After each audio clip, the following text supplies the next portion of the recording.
do 5 fat sausages. Okay, very quietly.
I'm only human.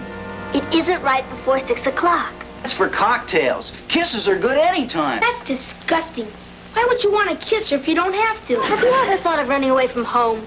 I'm going to, as soon as I get my portable television set. Has your cousin Kathy arrived yet? Her plane's due in an hour. We're leaving for the airport now. That's a big choice, isn't it? Coming all the way from Scotland to live with you. What if she doesn't speak English? I can't speak Scotch. You gonna kiss her again? 1.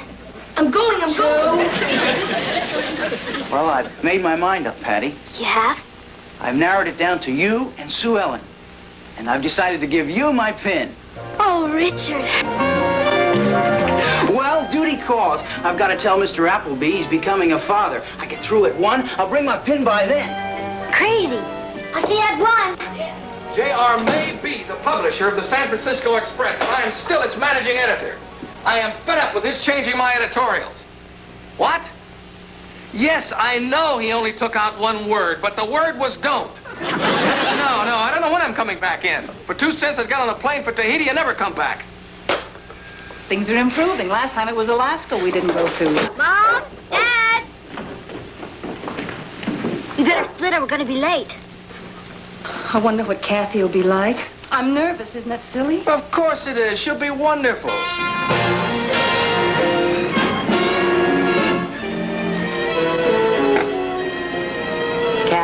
Kathy, we'll be over San Francisco in a few minutes.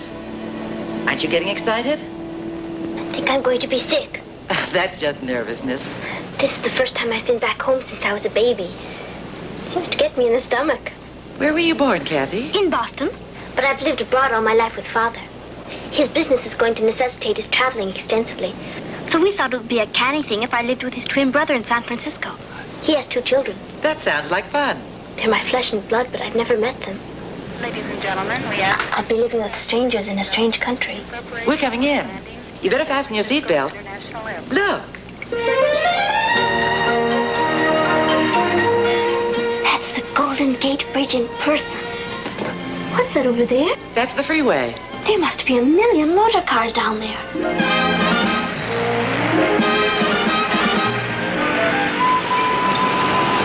Do you believe this freeway? Wall-to-wall cars. Probably on our way back to Scotland by now. I'm sure Kathy will wait for us at the airport. Mr. Castle, I finally reached his house. The housekeeper said Mr. Lane left very early this morning for the airport. She was saying something about Scotland. But her television was making so much racket I couldn't hear. Just exactly what did Mr. Lane say when you talked to him this morning? He said that for 2 cents he'd get on a jet and never come back. But he was joking. I'm not laughing. Nobody is indispensable around here except me, Miss Gordon. Lane can be replaced. He has exactly 1 hour. Yes, Mr. Castle. Passengers arriving on flight 700.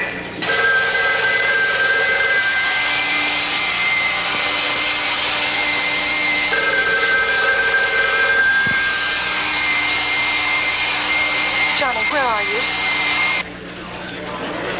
There's no answer. He's probably at his office. Perhaps I'd better go there. Bye. Bye. Good luck.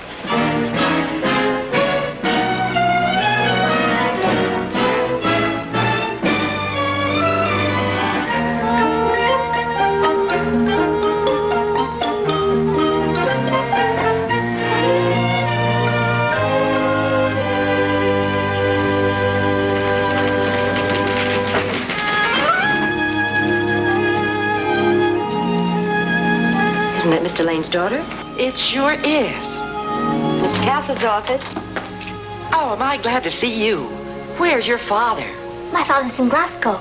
He's done it. When's he coming back? I don't know. He was talking about coming over for a visit next year. Next year?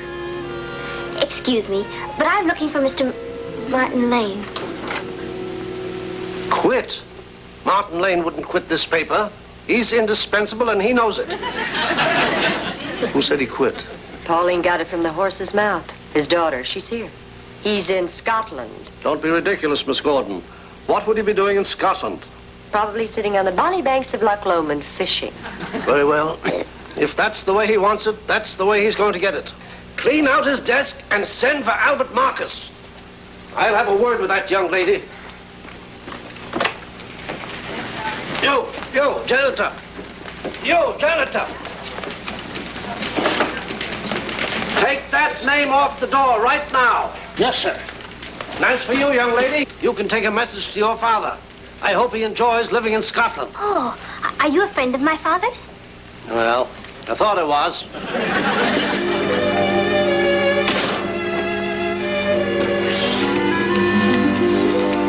Isn't Mr. Lane employed here anymore? No? Perhaps that's why he couldn't meet me at the airport. I'll try him at home.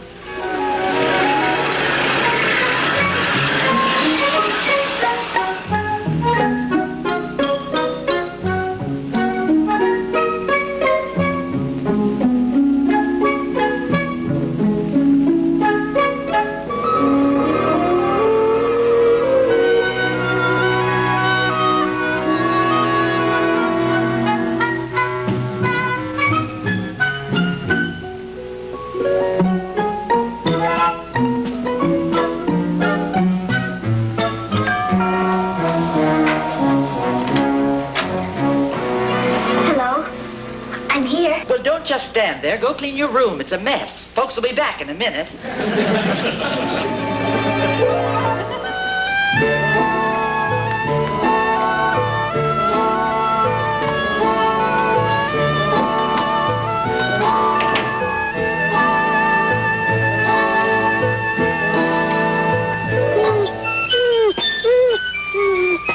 Oh, you must be Tiger.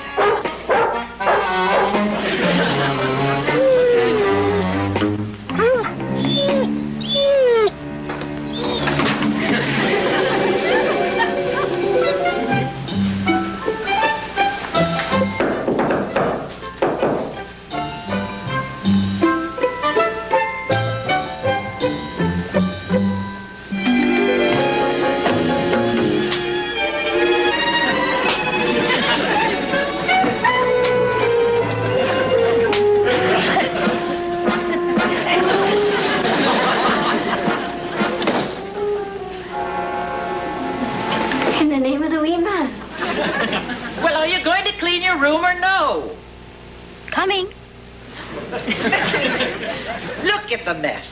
I stepped on 3 pole anchor wreckage just trying to get to the window. Pole anchor?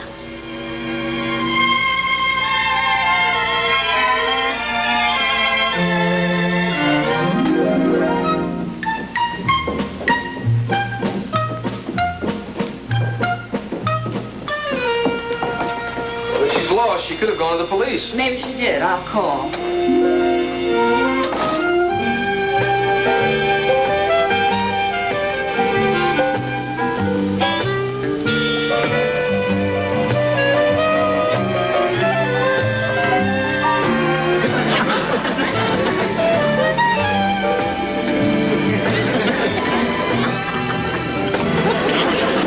When you're through, I'd better call the office. JR probably thinks I'm halfway to Tahiti by now.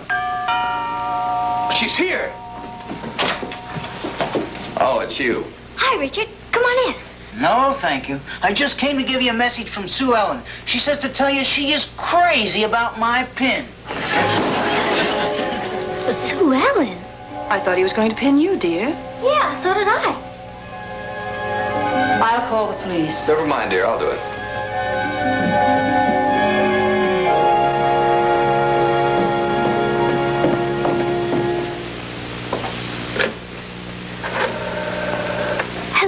Dottie. I cleaned up my cousin's room. That's nice, dear. Missing persons, please. What's cooking? Mrs. McDonald's weaked out. She's flipped. She thinks I clean...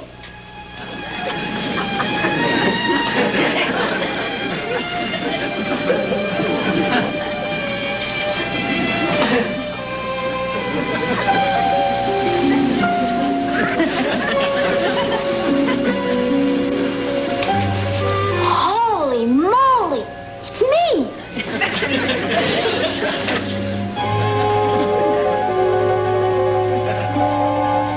By the stone of Scone. It's I. Kathy! Oh, Kathy! Welcome, Kathy. Oh, you look so much like Father. Martin, it's amazing. Look at her. They look exactly alike. I don't know if I can stand two of them. I'm so worried about you. I couldn't figure out what happened to you. Oh, I've had quite a time of it. First, I couldn't find you at the airport. Then I got lost in San Francisco. And then when I arrived here, a strange boy popped his head in and kissed me. Was he tall and handsome with dreamy eyes and totally terrific? I was so busy slapping him I didn't really notice. But it sounds like him. Is he yours? Well, he was. He's Sue Ellen's now. I'm so sorry. Kathy, we're so glad to have you here. Come on in, dear. Sit down. Tell us about your trip. Where are your things? Oh, right there. Oh, they were there all the time. We didn't even see them. Are you hungry? Would you like something to Oh, eat? no, thank you. I've eaten. Tomorrow I'm going to take you down to the office and show you around. Oh, I'd like that. What work are you in? I'm managing editor of the San Francisco Express. I mean, what work are you in now? I'm managing editor of the San Francisco Express. I was up there. They were scraping your name off the door. Don't be silly. They would. Kathy, what happened? I went to the newspaper office, and someone asked me where my father was. And I said he was in Scotland. And then this man said he hoped he had a good time there. And then they started scraping your name off the door. You've got to call JR and straighten it out. Oh, no, sir. Holy cow. She's only been here an hour, and already we've lost Richard and Dad's job. Terribly sorry. Maybe I'm some kind of Jonah. Oh, don't be silly. I've been wanting to take a holiday for years. You've given me my chance. And I love doing my own housework. It keeps me slim. And I can help her. I've been gaining a little weight lately myself. And it's a good thing I found out how fickle Richard is. So you see, you've really done us all a big favor. Sure. You're the most exciting thing that's happened to this family in years. You're wonderful. All of you. That reminds me. I have some presents for you in my suitcase. Oh, Father sent you some pipes. I'll get them. Oh. The finest briar pipes come from Scotland. Martin, I'm so thrilled about her, I can't get over it. Here they are. Oh, those kind of pipes. If you can't play them, I'll be happy to teach you. I played with the Royal Aberdeen Highlanders. Play something, please, if you like.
I'm sorry. Let's do it again, all right? Ready? Go. You goofed again.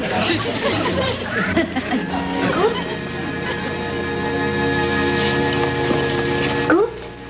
Yeah, messed it up. You know, snafu'd. Don't you speak any slang? I'm afraid not. You know what they say. Next scary fastest omnia. Who says that? It means it isn't necessary to know all things. You speak Latin. The only Latin I know is Paul Anka.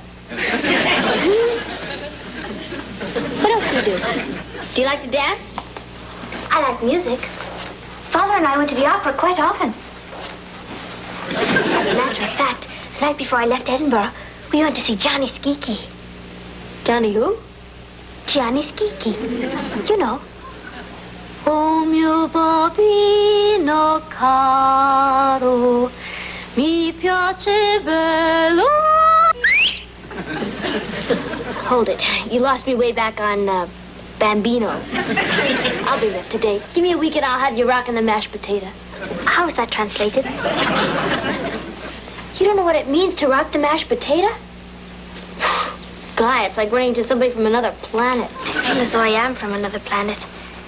Everything is so different here, Patty. And so big and fast.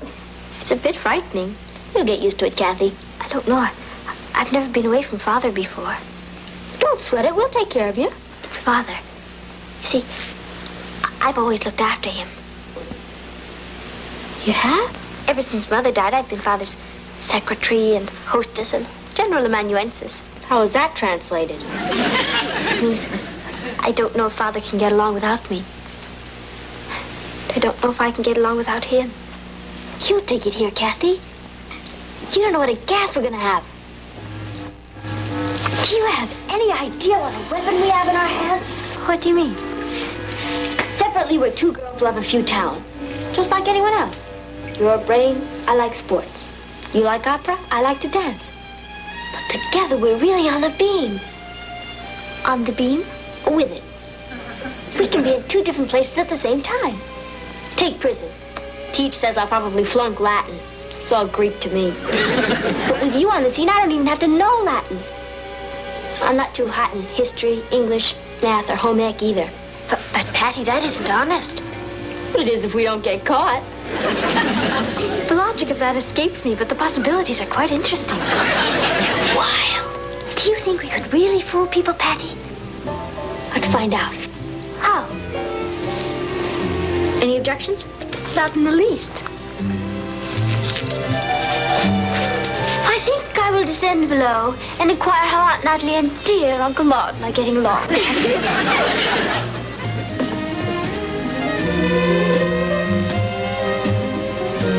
Am I interrupting, Aunt Natalie?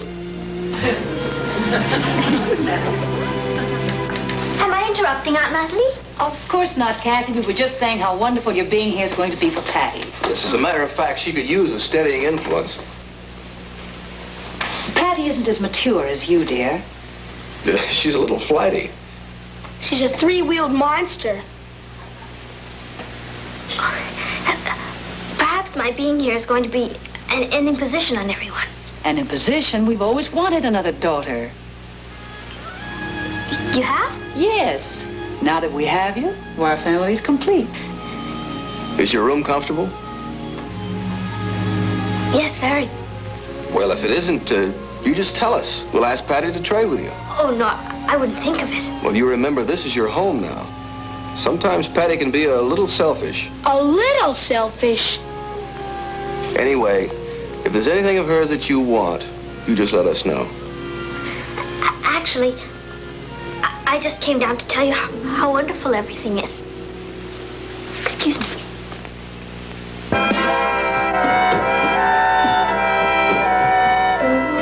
What happened? It worked. Now, if you'll kindly keep your mature self out of my selfish way, I'd like to be alone.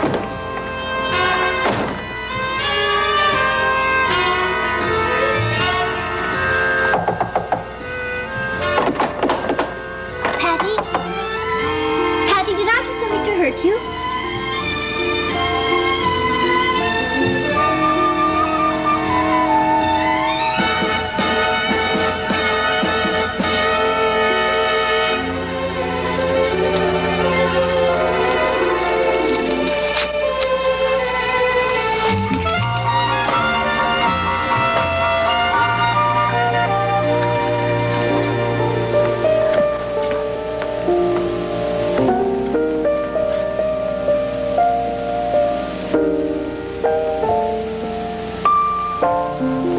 Hi, folks. What's cooking? Hi, folks. What's cooking? Hi, folks. What's cooking? Must you use that slang, darling? I wish you'd try to talk a little more like Kathy. How are you two getting along? Swell. She was just down here. We had a heart-to-heart talk. I think it made an impression. What'd you talk about? You, mostly. We want to do everything to make her feel at home here, Patty. We told her she's as much our daughter as you, that she can have anything she wants in this house. Including your room. You did. Yes, we did. We want you to be very unselfish. Your clothes should fit her nicely. Yeah.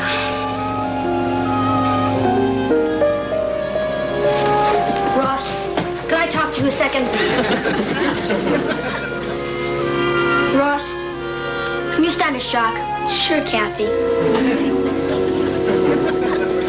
You. Certainly. You should have heard me needle Patty. Boy, a guy doesn't get a chance like that too often. She hates me. I have to prove to her that I'm on her side. I'd like to help you, but that's one place I've never been. What to do? Yes, I do. Oh, Ross, I think I'm on the beam.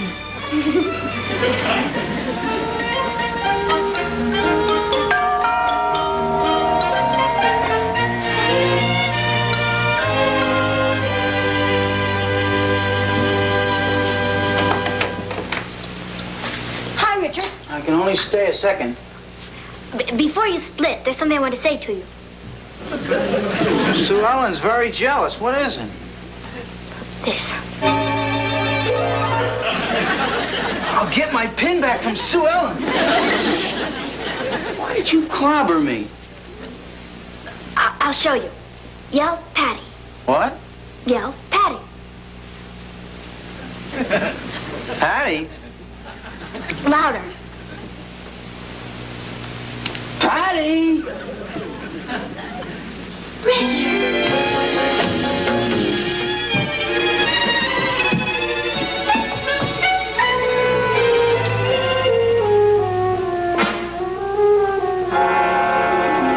cow, I've got to hear him. What are you doing here? You called me. Well, she called me. Who called me? I did. He's going to get his pin back from Sue Ellen. Oh, Kathy. You're Kathy? Catherine Margaret Rowan Lane of Glasgow. Boy, are we gonna have fun. Who's we? Well, I mean, how am I gonna know who's who? You'll know.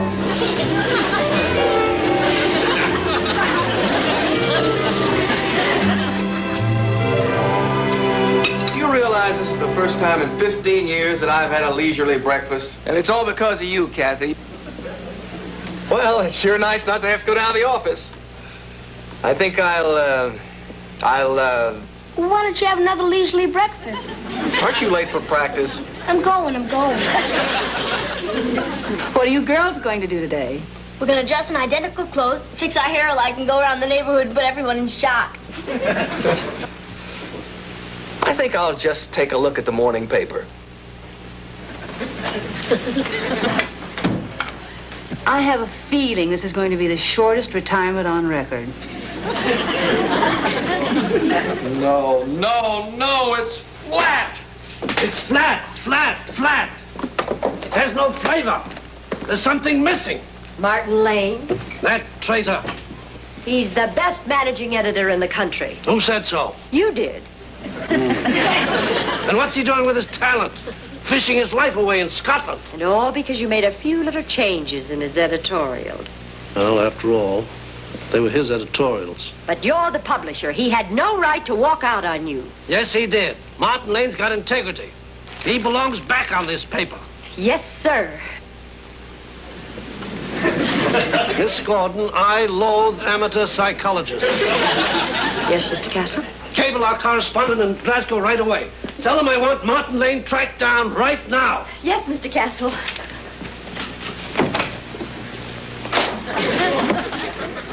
We're gonna spend the rest of our lives playing in checkers. Martin, dear, why don't you call J.R.? No, sir. I'm having too much fun around here. It was all a misunderstanding. J.R. thought you walked out on him and his feelings were hurt. Wouldn't do any harm just to call and say hello. Well, I might just do that.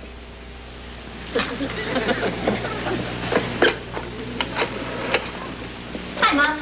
I'll bet you did put the neighborhood in shock, Patty. How do you know I'm Patty? Now, cut that out. There's enough confusion around here. Don't worry, Dad. I can tell them apart. Can't I, Kathy? He has amazing perception for a child. J.R. Castle, please. Martin Lane. Just a minute, Mr. Lane.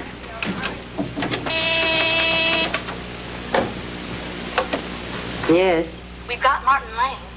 Hold him on the line.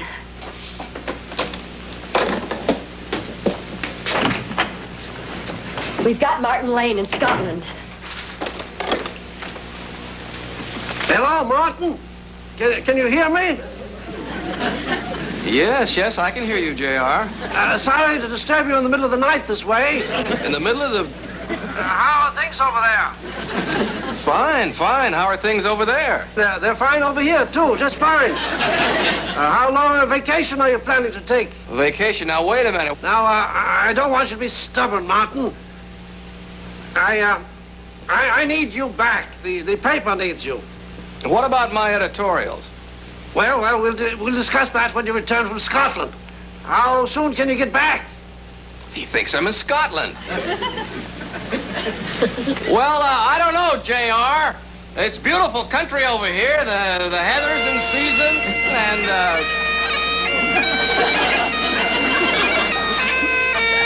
I can hear the bagpipes. Awful. All right, Martin, you can write anything you want, only just come back. it's a deal. I'll be there in time to get out tomorrow's Bulldog edition. Fine, Martin, fine. Have a good trip. Goodbye. Goodbye, J.R. Terrible overseas connection. He had to yell all the time. Did you hear that? He's promised to quit messing with my editorial. And it's all because of you, Kathy. You're the most exciting thing that's happened to this family in years. I only told you.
Home from the library, you can have an adventure in a book. Sorry, chum. Stop wiggling. Hi there, folks. Hi, Ty. Hi, honey. Papa, would you swing with the oldest? I presume that in some unknown tongue that's a request for my signature. Oh, your report card. You don't have to read it now. I'm late. I'd like to hear it. World History 100, English 100, Psychology 100, Geometry 100. Marvelous. Here's pen. Thanks. First, let's find out who made these remarkable grades. Your cousin Kathy. Told you not to read it. Boy, that's real crooked. Wish I'd thought of it. You will. Oh, Kathy, do you happen to have Patty's report card?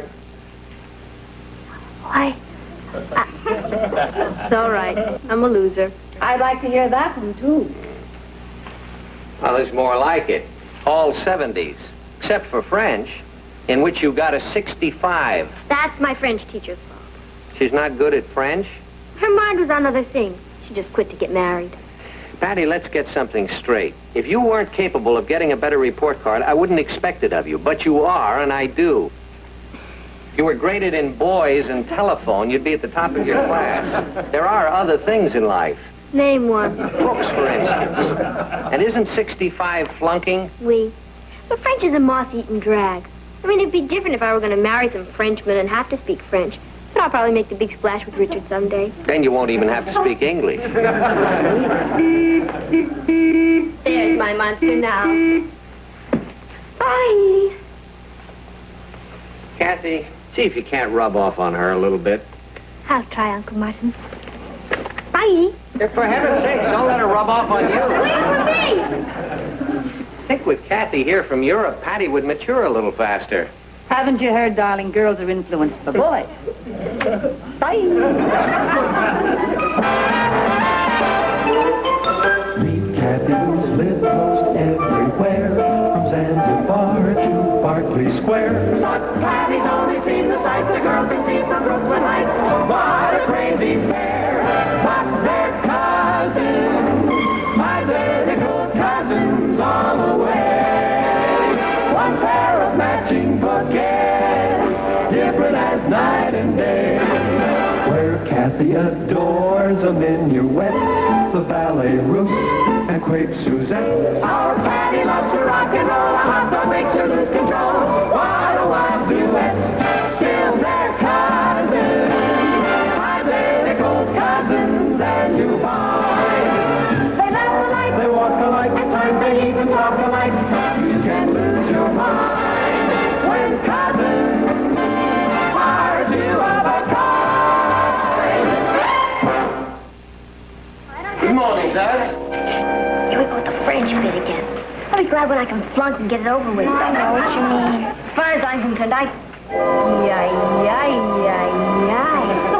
your new French teacher. My name is Jean-René. As you know, Mademoiselle Tourneur left to get married. Since I do not have the good fortune of being married, I'm here as your substitute teacher. I'm going to enjoy teaching you French, and I'm sure you are going to enjoy learning it. Yeah. French is a language of statesmen, a language of poets, a language of lovers. I'll buy that. Now will you give me, Alice, the different meanings in French of the word undivided? Undivided, entier, indivise, and unanime. Unanime. That's all right, thank you. Now, mademoiselle, please. Me? Yes, you, s'il vous plaît. What is your name? Mademoiselle Patty Lane. That's a very charming name. Do you like it? Well, in our lesson today, we have the word nightmare. Could you please tell the class what it is? It's a bad dream. Yes, of course, but in French. It's probably a bad dream in French, too. You're probably nervous. There's no need to be. The word in French is cauchemar. That's it. Cozy. Now, you are all very good students, and I think we will get along very well together.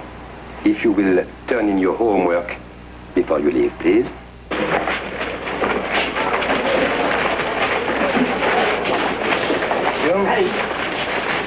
You.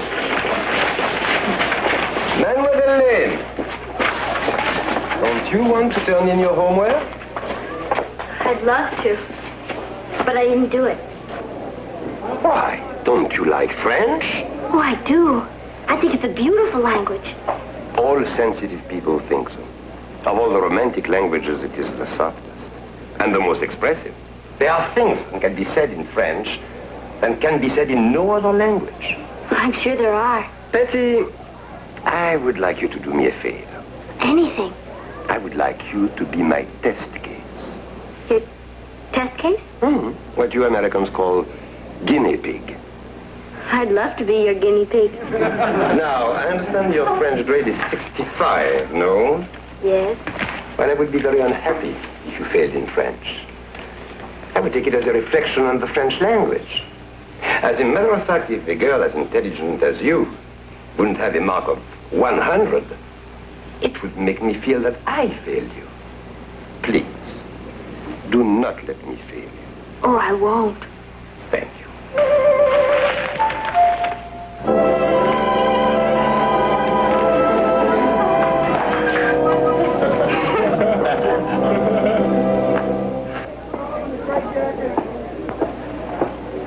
Hey, Patty, how's the new teach? Hey, Patty! You want to go for a wallet? Another time, maybe, Richard. Thanks for asking. Patty? What did you call me? Patty? Patty. It's funny, I never realized what a beautiful name it was before. This is the greatest day of my whole life. What's happened? Can't talk about it. We always tell each other everything. Some things are too fragile to discuss. Someday, maybe you'll understand. Kathy? Boy, she sure is acting far out, isn't she? What did she say? She didn't say. Yeah, let's get moving. That picture starts at 7:36. You know, they must have little men all over the country who plan it so that movies never start at a convenient hour. I've been ready since noon. Where's Patty? She's not coming. She's staying in to do some homework. Patty? I don't know which Patty you're talking about, but the Patty she's talking about isn't passing up a movie to do homework. Le don of réfléchir. That is food for thought. Oh. Cela vaut mieux comme ça. It is better that way. I understand you're not going to the movies with us tonight. I hope you don't mind, mon père. Oh, no, of course not. Not if you'd rather stay home and study French. Well, I'll see you later. I mean, au revoir, ma fille. Enjoy the movie. Cela vaut mieux comme ça. It is better that way. Now, who can translate the phrase, that goes without saying?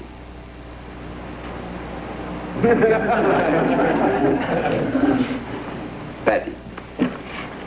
Cela va sans dire. Very good. Who would try and translate, that is food for thought? Cela donne à réfléchir. Excellent. Now, Alice, will you please decline the verb servir? Servir. Tu sers. Je sers. Tu sers. Il sert. Nous servons. Vous servez. Il sert. Patty, please leave some French to the others. You are excellent today, Patty. A little bit enthusiastic, but excellent.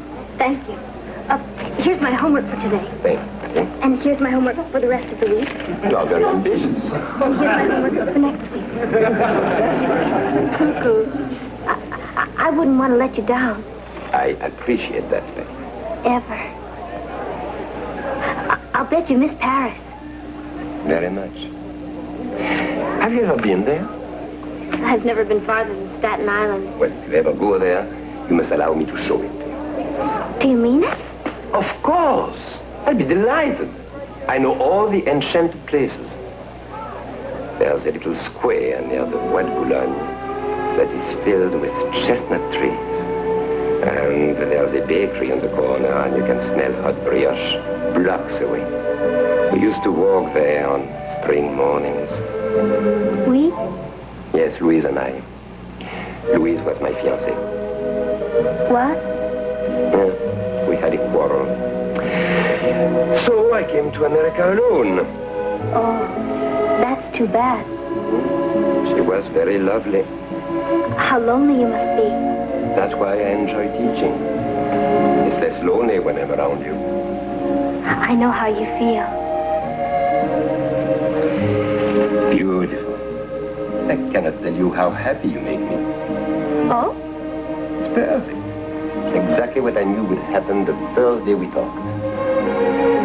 What is she like? Who? Oh, Louise. Oh. She's warm and loving. Someone to share things with. And with all that, she's a very good housekeeper. A very good cook. I can make fudge with nuts. I'm sure you can. And I'm sure you'll make a wonderful wife one day.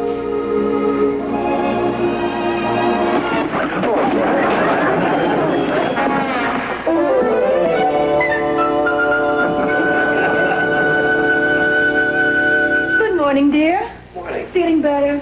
Yeah, it was just a touch of indigestion. Is there any way we can get Patty to stop making those brioches? Oh, don't discourage her. She was up early this morning, made breakfast for Kathy and Ross, and cleaned up the kitchen. I hope my health holds up. I hope she made you a nice, fresh brioche. I don't deserve such happiness. Good morning, Mother dear. Mother. Would you mind signing my report card? You got these grades? Why, every one of your grades has gone up. Martin, look, she got 100 in French. Patty, boy, we're really proud of you. I mean, you've... Grown up? Overnight. One must mature sometime, mustn't one? And I think of all the time I've wasted.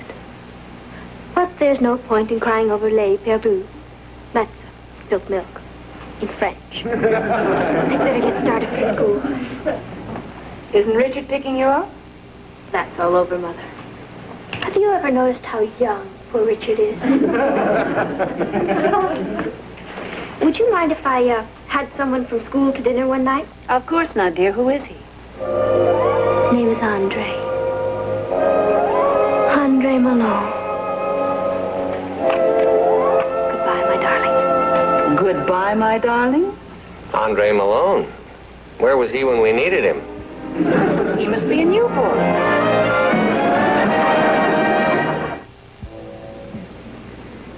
Am I interrupting? Not at all. Come in. Come in, Betty. You like it? Well, it's... Pompadour. Oh, it's very lovely. Thank you. What's that little red thing on your jacket? The Legion of Honor How did you get it? during the war. Well, what did you do? Nothing. Oh, I talked to my parents. They want to meet you. I'd be delighted. I haven't told them about us yet. Us? Father will love you, just as I love you. What did you say? I love you. Betty, there must be some misunderstanding. I mean, you are extremely sweet, but you are also extremely young. Changed me into a woman. I did nothing of the sort. What about your boyfriend?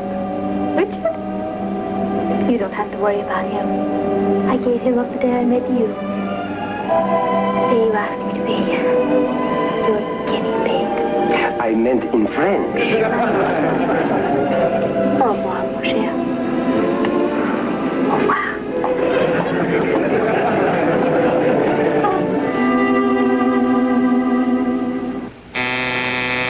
Yes? You're late for your lunch today. J.R. wants to talk to you, and there's a Mr. Andre Malone outside to see you. All right. Call the restaurant, tell him I'm on my way. Tell JR I'll see him right after lunch and get rid of Miss... Wait a minute. Did you say Andre Malone? Yes, sir.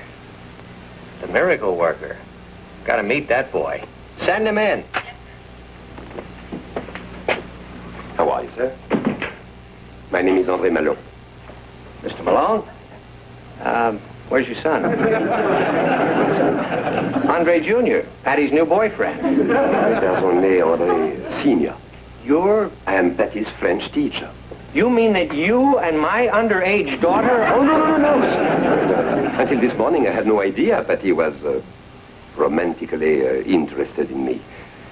I picked her out. Aha! I picked her out because she had the lowest marks in the class. I wanted to find out what encouragement would do. But Patty completely misunderstood. That explains a lot of things. Well, sit down, Mr. Malone. I think she wants to marry me. It'd serve you right. No, jokes. I need your help. What are we going to do about it? You're French. You think of something. Forbid her to see me. Oh, no, you don't make me the heavy. Well, what do you suggest? Oh, tell her the truth. Tell her that she's made a mistake, that you actually are not interested in her. Oh, no. As a Frenchman, I could never do that. No, it would only humiliate and hurt her. Well, then tell her something else. I mean, the whole thing is ridiculous. You're old enough to be her father. That's it. Do you realize this is our first real date together? Yes. Patty, I'm sorry I cannot take you dancing or bowling or any of the things you love to do. But I like to spend my evenings in a rocking chair, reading. Games are for children. So excited I can't eat. What would you like?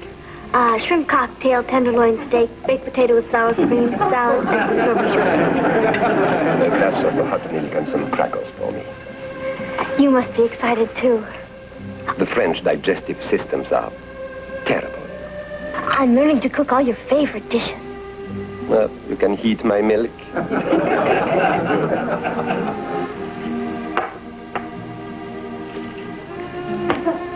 What are all those pills for? That's all that keeps me going. Rheumatism, liver, high blood pressure, digestion, circulation. All because of my age. You're young and hard, Andre. Hay fever. Andre, I know it's terrible of me to say this, but I'm glad you have all these things wrong with you. Glad? I'm going to spend the rest of my life nursing you. I found out who he is. Just tell me his name, boy, and I'll... Andre Malone. I'll go check with the Merchant Marine again. See you, so she prefers the old Frenchman to me. Well, I don't believe she really does. Now, here's what I want you to do. First of all, if you'll get yourself one blue foot, knit one, purl two. Purl two, knit one.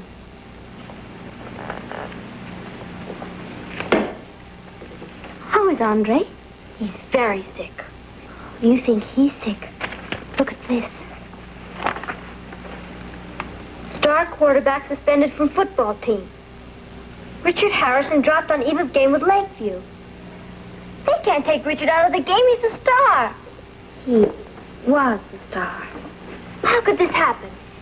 It happens because he's failing in all his subjects.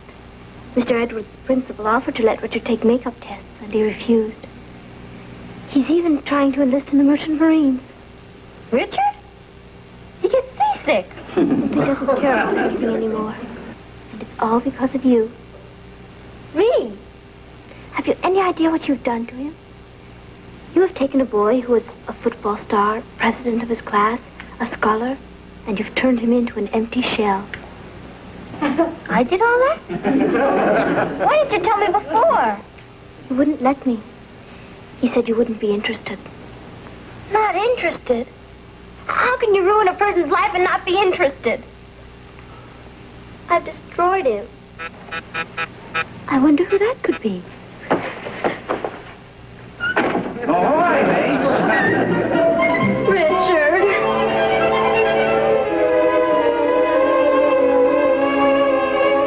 You need me more than Andre does.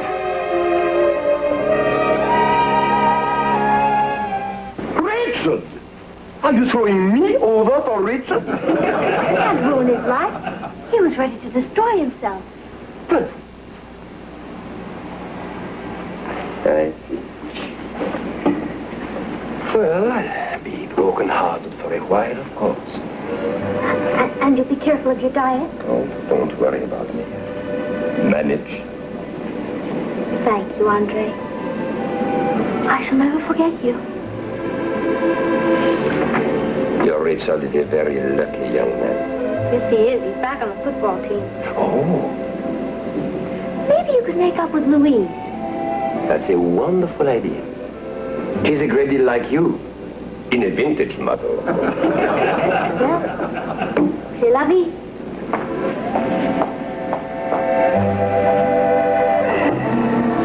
Everything cuckoo?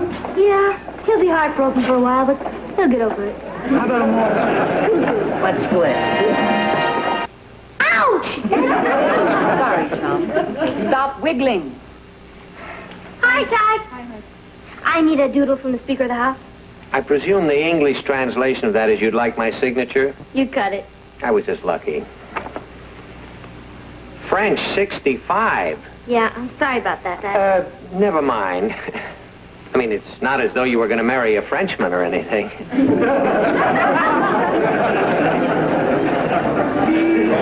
Monster time. Bye. Bye.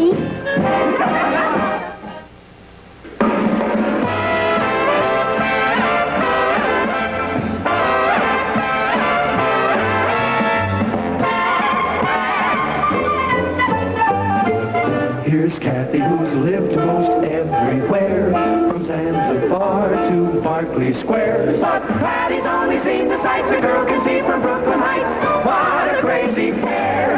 But they're cousins, identical cousins, and you'll find they laugh alike, they walk alike, at times they even talk alike.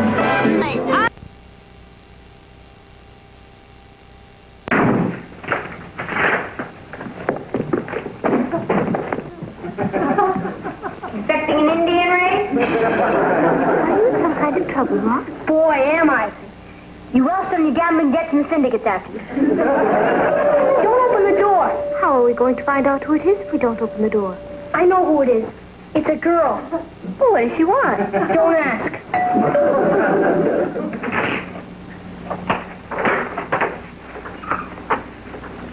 Hello. Hello. Is Ross at home? I think so. I'm Nikki Lee Blake. How do you do? I'm Ross's mother. I knew you must be.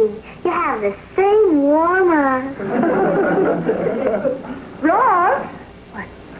I'm gonna hide. Have you seen Ross? Yeah, not in the last few seconds, Aunt Natalie. He must have gone out again. He's very shy. I think it's his style. Ross, shy? You're new around here, aren't you? Yes. We moved up from Virginia last month. I'm Nikki Lee Blake. Why, you must be Ross's beautiful sister, Patty. Now, Ross is finally acquiring some taste. And you must be his remarkable cousin, Kathy. He speaks of you all the time. Does he? The reason I came by is that we're having a novelty leap year dance Friday, and the girls are asking the boys. I want to go with Ross. This isn't leap year. I know. That's what makes it a novelty. Why didn't I think of that? You're not from the South. The boys are to have corsages for the girls, but I'll send my corsage to Ross so he won't have any expense. My father and I will pick him up here Friday night at 7 o'clock. Thank you so much, Mrs. Lane. Goodbye, Patty. Bye. Goodbye, Kathy. Goodbye, Nikki. Now I know why the South almost won the war.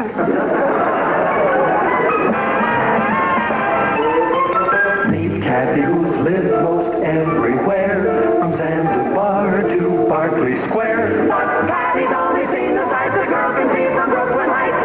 What a crazy pair.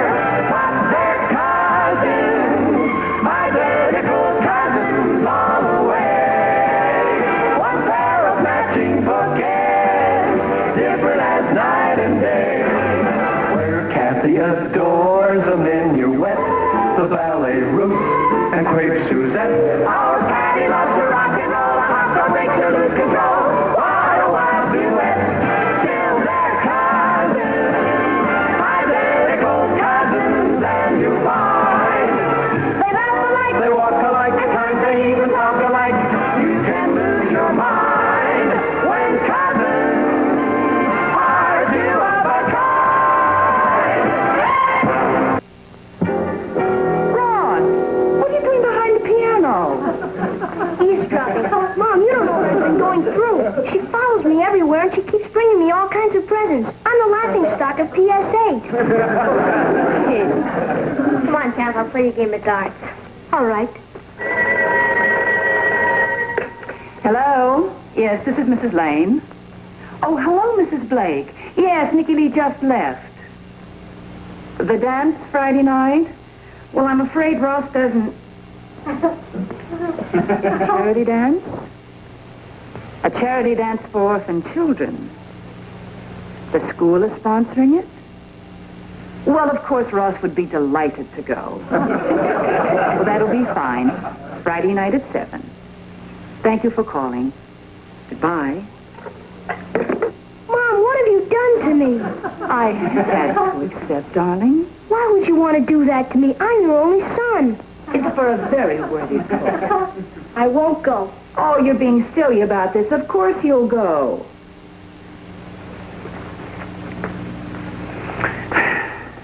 Watch this one. Patty, can I talk to you for a minute? You're in trouble.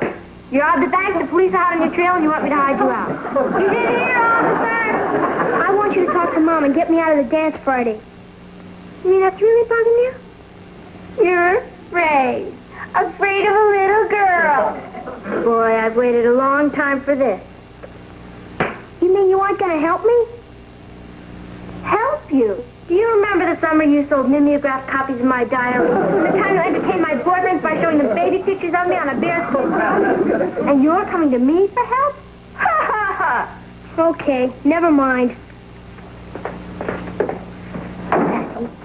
Ross really seemed disturbed. Come on, stop worrying. It's only a kid dance. Let's finish our game. Perhaps we should have given him some help. Whose side are you on? It's the battle of the sexes. He'll learn all the tricks soon enough. He's a natural-born monster. Dad, can I talk to you for a minute? Yeah, certainly, son. Okay. I'm having girl trouble. Oh, I see. Well, tell me about it. To tell you the truth, I can't see why everybody makes such a big fuss about girls. They're nothing. I mean, they don't do anything. They're terrible at games. They're either crying or giggling all the time, and they play with dolls. You're not even allowed to hit them. Why would anyone want to give up baseball for that? Well, as you get older, Ross, you'll develop more mature interests. Girls will be among them. Not me. I'm never going to get married. You have to support your wife for the rest of your life, and what does she do for you? Oh, she'll cook, clean, be a companion, nurse you when you're sick, wash the dishes, do the laundry, bring up your children. Who wants to marry an overpaid maid? You think your mother is an overpaid maid? Well, of course not. I mean, she isn't a woman. She's Mom. They don't make them like her anymore. I agree. You know, if you're very lucky, son, maybe one day you'll meet someone a little like her. Promise me you won't get your feelings hurt if I tell you something? Of course not. Shoot. I wish I'd found her first. Papa! It's the Rock Hudson of Brooklyn Heights. Dance with me, Rock. I'm gonna swoon. You think you're so funny? Well, I hate you. What'd I say? Hey. Ross is going through a very trying period right now, Patty. Because he's going to a dance? Because he's going to the dance. This is the first time he's ever had a real date with a girl. That's an important step in his life. Well, he has butterflies. He'll get over it. You could make it a lot easier for him. Me? When I first started dating, he used to tell my date's insanity ran in the family. He told one boy I was a kissing maniac. I tried 5 frogs in my pocket. Patty, the important time to forget a person's past mistakes is when he's in trouble and needs you. Well, he's not going to get me. Can I borrow a book, please? Sure. Thank you. Patty, do you remember your first date? Do I? Herman Brinkerhoff. Boy, I had a crush on him. He invited me to his 12th birthday party. After he blew out the candles, he got me in the closet and tried to kiss me. The bracelets on our teeth got locked. I wanted to die. I remember you came home and begged me to move us to another city. I didn't want to have to face Herman Brinkerhoff again. He was in every one of my classes. You know, Papa, I'd forgotten about that. I was sure a silly kid. I must have cried for a week. What would you do if that happened today? I'd laugh so hard at... Oh, I fell for the psychology bit, didn't I? Patty, this is a difficult time for your brother. He's discovering a lot of strange new emotions that he never knew he had. That can be very confusing and very painful. Yeah. I still remember the panic I was in the night of Herman Brinkerhoff's party. I didn't want to leave the house. It was like somebody was shoving me over Niagara Falls in a barrel. Your brother is upstairs going through that same thing right now, Patty. What do you want me to do? Will you lend him your barrel?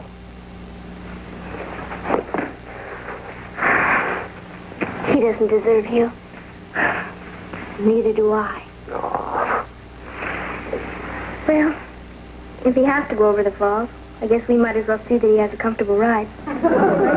Right. Patty? Thanks.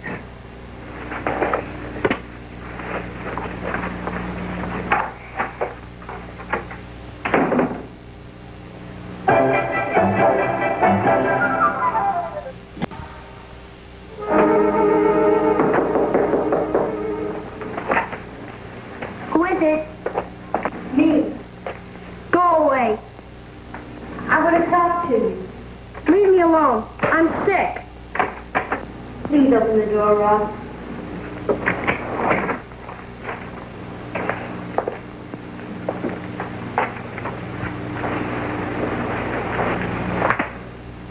What's the matter? I keep having these dizzy spells. If I could stay in bed for a week, I'd be fine. You're scared about Friday night, aren't you? Of course not. What's Friday night? There's nothing to be scared of, Ross. I don't know what you're talking about. Everybody has to go out on the first date sometime. Why? I don't know. It's just part of the birds and the bees bit. Why can't everyone just leave me alone? It's fun once you get used to it. Nikki seems like a very nice girl. They'll have to drag me all the way to the dance. I was scared stiff on my first date. I didn't have anybody to help me. You've got me. What good are you? Girl, if you're going into enemy territory, you should have a guide. You mean it? What do you think big sisters are for? Well, to tell you the truth, I am kind of scared. I mean, Nikki thinks I'm kind of a man of the world.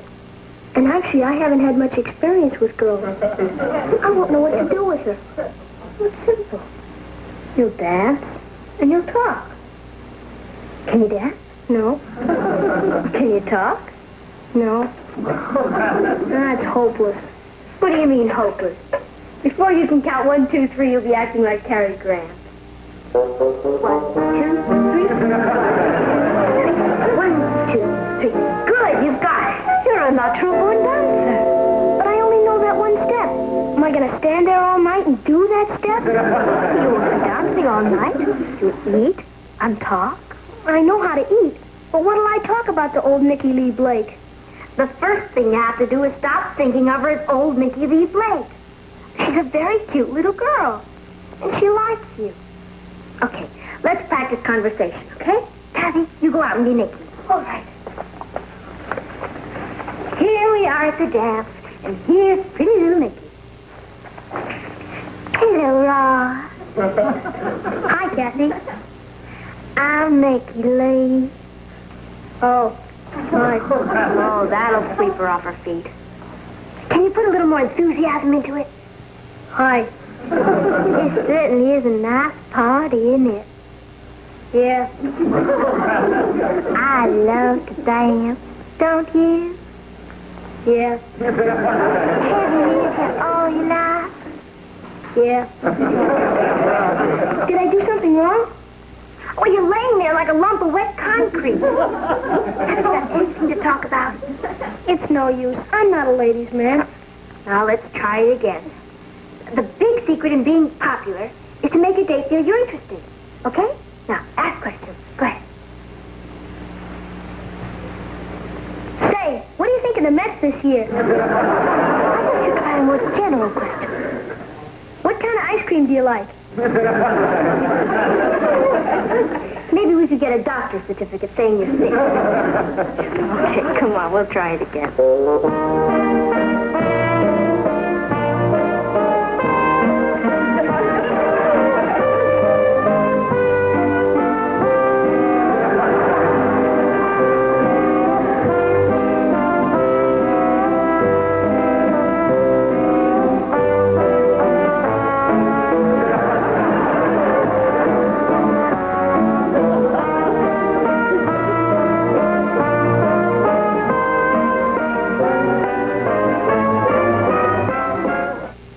It's almost 7 o'clock. They'll be here any minute.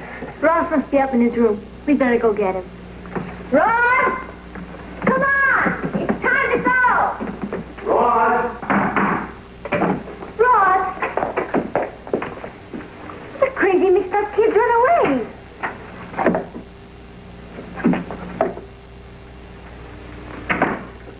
Come on. Out. Come on. Let me go. Ross, what were you doing under there? I lost one of my marbles. What an opening. Look at what you've done to your nice new suit. Mom, feel my forehead. I have a high fever. He does feel a little warm. That's war nerves. Son, pull yourself together. Nikki's going to be here any minute. I can't go. You're not going to chicken out now after all the work we've put in on you. I just can't do it. I tried. Honestly, I tried. Son. Please, Dad, don't make me do it. I don't need girls. When I grow up, I'm going to be a real estate salesman. You know, it wouldn't be so bad for you if you just faced the music. They're here. Let's go. Come on. Let's go see Nicky. Come on. Come, hey. I won't ask you for another favor. Please. Will you stop acting like a baby? It's only a party. I'll give you all the money in my bank for the It's only $50. Will you cut it out? You act like you're going to your execution. I forgot how to bow. Please, let me go upstairs and practice. No. Well, good evening, Nikki. Good evening, Mr. Lane. Good evening, Mrs. Lane. Good evening, Nicky. Daddy's in the car. Is Ralph ready? I can't go. I'm sick. What's the matter? I think it's pneumonia. Oh, I'm so sorry. Have you seen a doctor? You don't seem to have any fever. That's the trickiest kind. That's a pretty dress. I'm sorry I have to waste it. That's the bravest thing I've ever heard of. Here you are, dying of pneumonia, and you're worried about me. That's the way I am.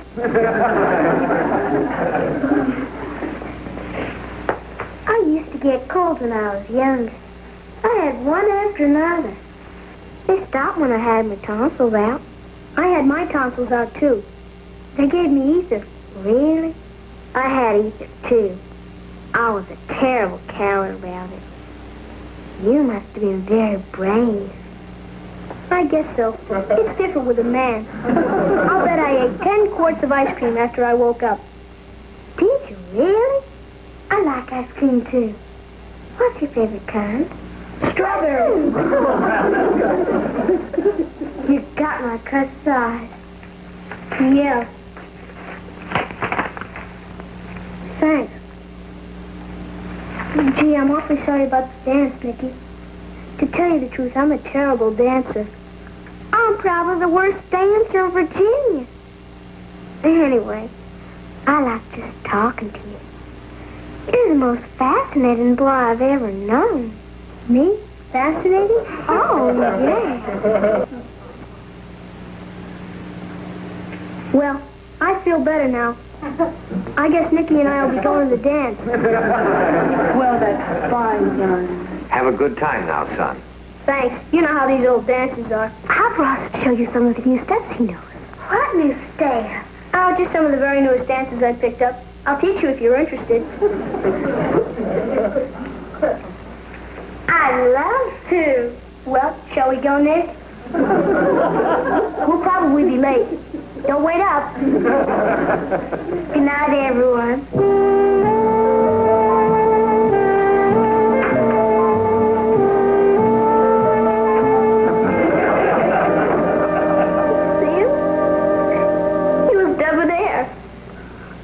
He's a natural-born lady killer. Oh, what are you crying about? Isn't it silly? I feel as though I've lost him.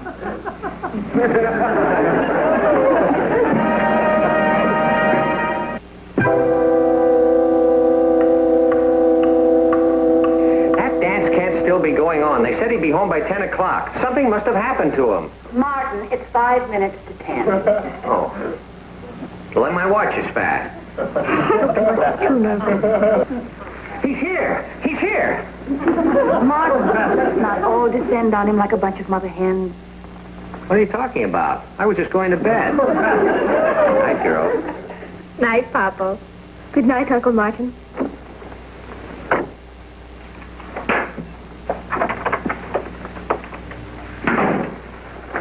Thanks for a lovely evening, Ralph. It was nothing. You made it perfect. You're the best dancer I've ever seen. You make my sister Patty look like nothing. You want to go to a movie Saturday? There's a new Western. I love Westerns. We'll go Dutch. Mother would like you to come to dinner one night next week. Great. And you come over here for dinner.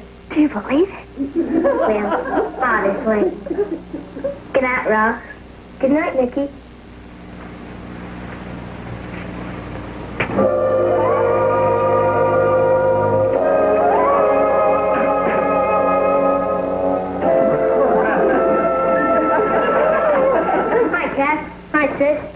How was the party?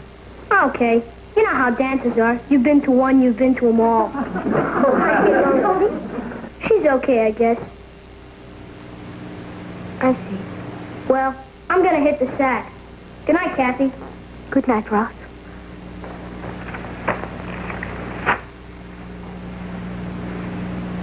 He didn't mean any of that, Patty. Let's face it, he's selfish and ungrateful. When I think of all the trouble we went to so that he... Oh, I forgot. What? Thanks for the greatest evening I've had in my whole life.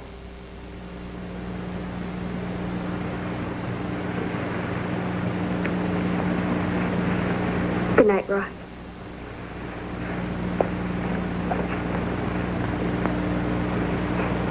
Men, what are you going to do with them? Let's go to bed.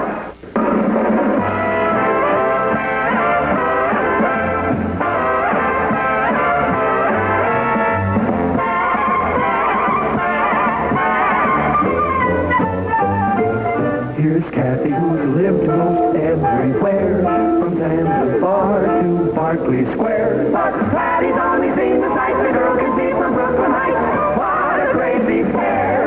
But they're cousins, identical cousins, and you'll find they laugh alike, they walk alike, because they even talk alike. You can lose your mind when cousins are two of a kind. We're going to give you two some real competition tonight in that dance contest. Ted, I'm not going to enter the contest. Why not? I'm not good enough. Of course you... Oh, we're going to give you two some real competition tonight in that dance contest. Ted, I'm not going to enter the contest. Why not? I'm not good enough. Of course you are. I'm sure you'll win. I'm sure it's my house. I'm counting on you tonight, Kathy. Well, gotta go. Come on, Ted. See you tonight. And don't get too tired. Practice sitting out a few. That's more fun. Bye. Bye. I'll see you tonight, Kathy. Goodbye, Ted. Imagine you not knowing the hammer. If my father were a foreign correspondent and I traveled all over the world with him, I'd know every dance there was. Father and I went to the ballet quite often. I'll bet. I've never been in a dance contest before. I'm a bit nervous. It's just a bunch of kids coming over for some laughs. It's nothing to be nervous about. I wish I had your confidence. You're not afraid of anything. That's because there's nothing to be afraid of. It's all in your mind. Mom, Mom, can I tell her the bad news? I'll do it. I just spoke to the doctor. I made a 4 o'clock appointment for you today. For what? For your flu shot. Boy, do they use a long needle. Flu shot? Today? Today. You've been putting it off every week for a month. Now, you're not stalling any longer. Mom, I can't go today. I don't feel well. Oh, what's wrong this time? Same as last time. She's a coward. I'm not. I have this terrible headache. Last week you had a stomach ache. The week before that you had a backache. Before that it was a stiff neck. That's what I mean. I'm a pretty sick kid. You're as healthy as a horse. I may be a healthy horse, but I'm a sick kid. Besides, I hate flu shots. They hurt like the dickens. Don't they, Cassie? No. Who asked you? Mom, I can't get a shot today. I'm giving a party here tonight. No shot, no party. You better get started. You know, that needle must be a foot long. Out! I wish I could watch. Meet Kathy, who lives most everywhere, from Zanzibar to Berkeley Square. But Patty's only seen the sights the girl can see from Brooklyn Heights. What a crazy pair! But they're cousins, identical cousins all the way. One pair of matching bouquets, different as night and day. Where Kathy adores a minuet, the ballet roots, and crepe Suzette. Our Patty loves to rock and roll, a hot dog makes her lose control. What a wild duet, still they're cousins, identical cousins, and you find. They laugh alike, they walk alike, at times they even talk alike. You can lose your mind when cousins are two of a kind. I don't understand you, Patty. Why are you so upset over a little flu shot? Shots don't hurt. Maybe they don't hurt you, but... Shots don't hurt you? Of course not. Cassie, I've got a great idea. I don't like it. You haven't heard it yet.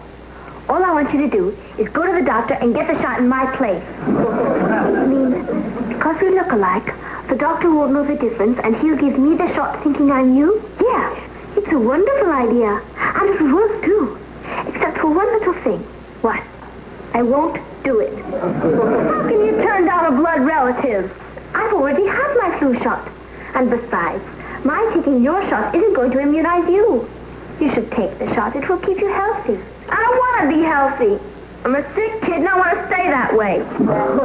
See? She's coming out, Natalie. Come on. Follow me. Don't be such a coward. You're not afraid of anything because there's nothing to be afraid of. That's what she said. I lied. Kathy, I want you to go to the doctor with Patty and see that she gets her shot. All right, Aunt Natalie. Can I go too? I'll help hold her. Why don't we do it tomorrow? My horoscope says it's a bad day for flu shots. Come on, Patty. A coward dies 1,000 deaths. A brave man only once. I'm going to my execution. She quotes poetry. Remember me! You know, I'll bet Patty talks Kathy into taking her shot for her.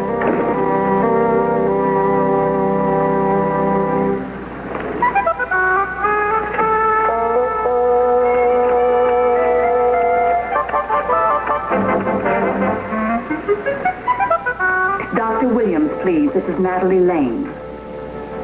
Hello, doctor. No, she's on her way. I just called to warn you. This time she may try to pretend she's her cousin. Good. Oh, and doctor, be gentle with her. Patty's a very sensitive child. How do you feel? Fear. Are you going to tell your mother what happened? Of course I will. Sometime in the future. Are you going to get your shot? Of course I will. Sometime in the future. All right. I'll go tomorrow, I promise. Only, in the meantime, let's not say anything to Mom. She's kind of, well, you know how old people are. I didn't hear you come in. Did you go to the doctor? Yes, ma'am? Did you get your flu shot? Yes, ma'am. How do you feel? Great. You see, I'll bet it didn't even hurt. I can honestly say I didn't feel a thing.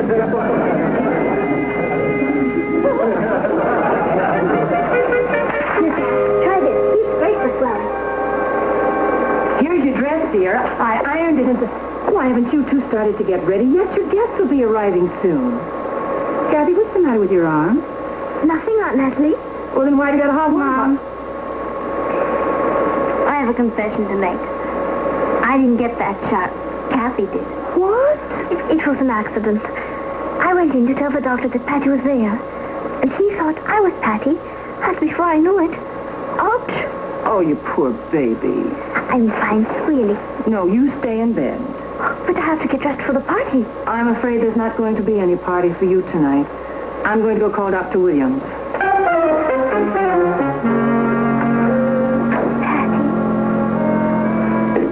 I know how you feel, Kat. I'll tell you what. If you can't come down to the party, I won't either. Would you? Well, sure. Of course. If that's what you want me to do. Do you? No. You talked me out of it. For your sake, I'll go down, but I won't have a good time. You'd better call Ted and tell him. He was looking forward to the dance contest. Why don't we wait? Maybe the doctor will say it's all right. I just spoke to the doctor. He says you're having a mild reaction to the shot. It happens occasionally. It's nothing to worry about. You stay in bed tonight, and you'll be fine in the morning. I'm sure I'll be all right. You stay in bed, young lady. Oh, I know it's a disappointment, but there'll be other parties. I'll get you an ice pack. The doctor said to apply cold to the arm. So I'm not Ben Casey. I can't stand Ted up at the last minute. He'll never take me again. Never. I wish I could change places with you so that you could go to the party and I could... I can keep your date with Ted. What? He'll think it's you. You couldn't. Of course I could. You took my shot for me. The least I can do is date your boyfriend for you. It's better than having him bring another girl. This way we'll keep him in the family. What about your date with Richard? I'll keep that too. It can't be both of us. When the boys come, there have to be two of us. You've got a point. Let me think. There are two boys coming over for two girls. And there's only one of you. Is there? Good evening, Ted, old chap. You're looking simply divine this evening. I don't talk like that. That's what you think. How can you fool both of them? Leave it to me. Patty, promise me one thing. What?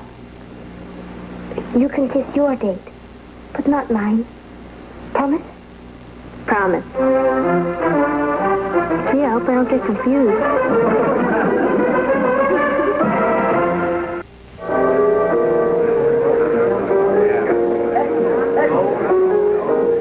What are you so jumpy about? Me? Jumping? I guess it's just the tension of being a hostess. Well, where's Kathy? Who? Your cousin, Kathy. Oh, my cousin Kathy. What's the matter with you? Nothing.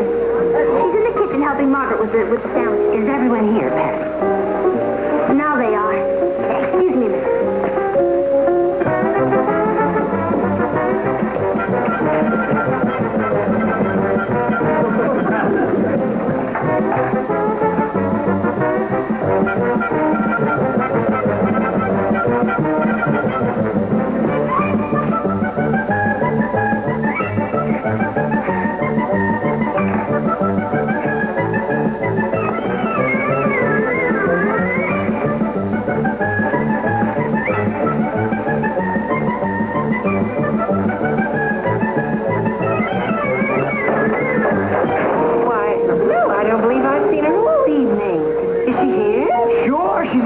Making sandwiches. Oh, here she is. Hello, Kathy. Good evening, Ted. Hello, Kathy. Good evening, Mrs. Crowe. I thought you'd never get here.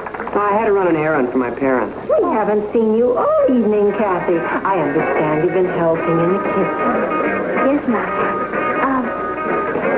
Would you excuse me? Would you care to dance? Sure. She's a lovely girl. Yeah. I wonder where Patty is. Hey, Pete, have you seen Patty? Nope. I'll give you Henrietta. I wonder where she went. She was just here. There's lunch in the den. Maybe she's there. Oh, thanks.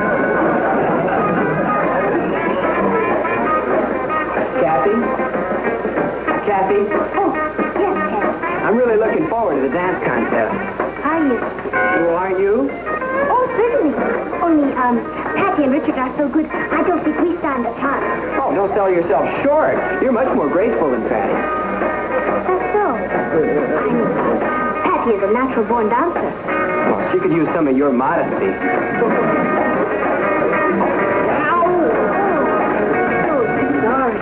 all right. What's the matter? I'm suddenly terribly thirsty. Would you mind getting me a drink? Well, all right. I'll be right back.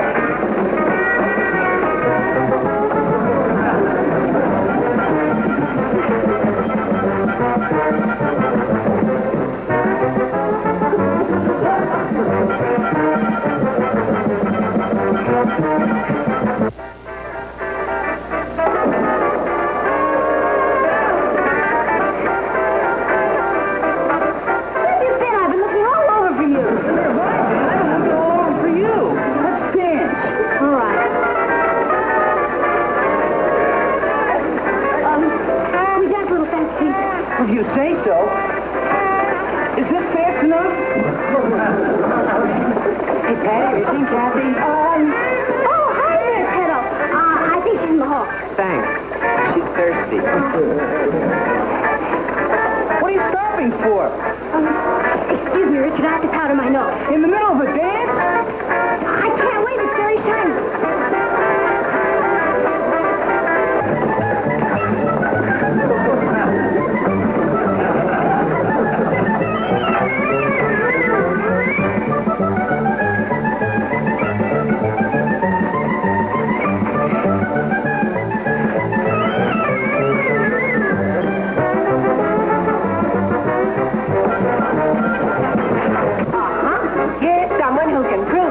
Kathy?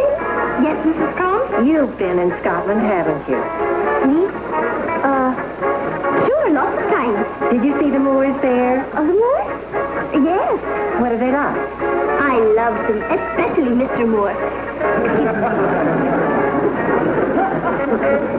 There you are, Ted. I've been looking all over for you. I've been looking for you. Here's your drink. Oh, thank you. Would you mind getting me another one? Well, you can have mine. Oh, thanks.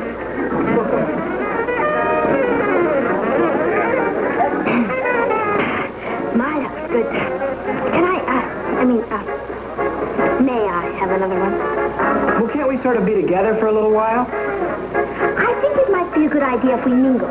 You go that way, and I'll go this way, and we'll... Well, let's both go this way, then. I haven't had a chance to tell you how pretty you look tonight. Thank you. Well, you're the prettiest girl at the party. I think Patty's prettier. Are you kidding? She doesn't hold a candle to you. Who says so? Besides, you have a better personality. What do you mean? What do you mean by that? Well, Patty's a nut. I mean, she's always doing crazy things. She is not. As far as I'm concerned, Patty is the smartest, prettiest, and most intelligent girl I know. Well, that's just because you're loyal to her. You better. You bet I am. Oh, she's a clod.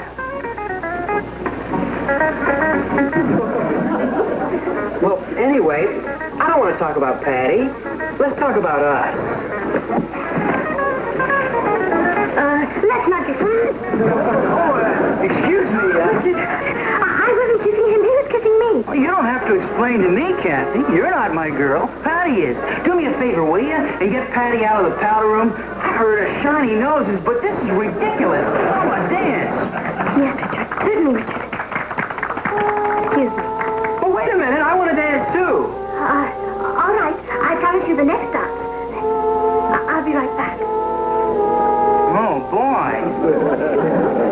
Oh, Kathy, I'm afraid you misunderstood my question about the Moors. What I wanted to know was, do the Moors have Pete? Yes, they have Pete. They have Pete, and Sandy, and Agnes. They're a big family.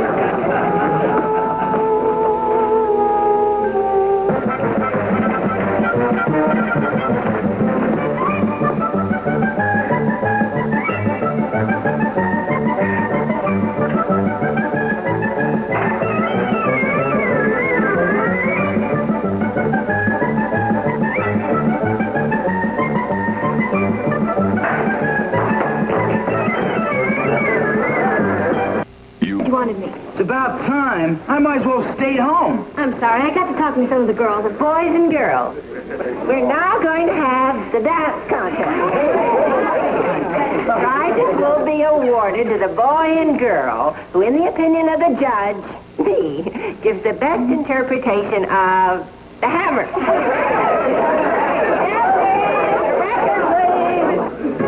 Let's go. Where? In a contest. I can't. What are you afraid of? Who can beat us? Come on.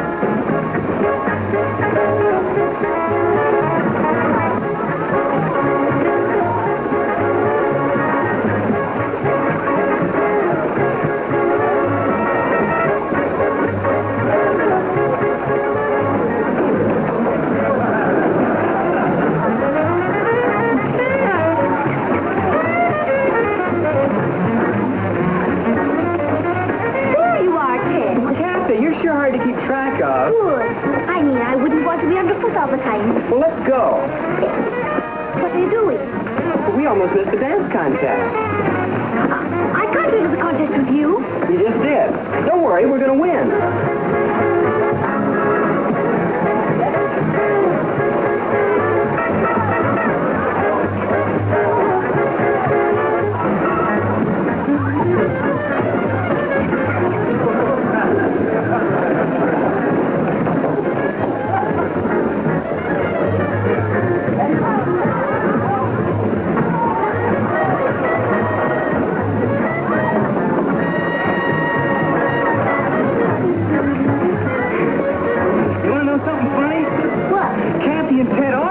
Boy, she really went into orbit.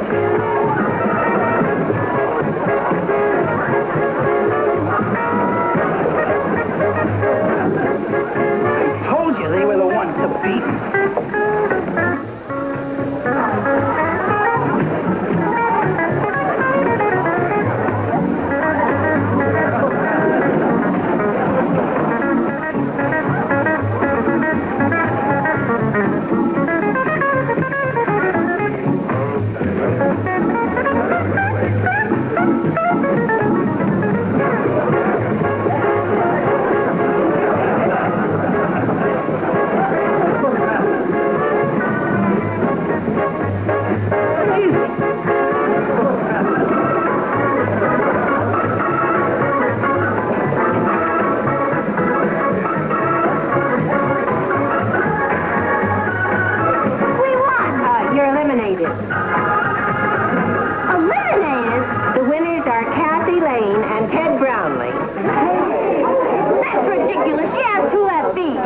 Bad sport. I will be a bad sport. I don't mind losing, but not to her. She's a waltzer. Hey, where is Kathy? I'll get her.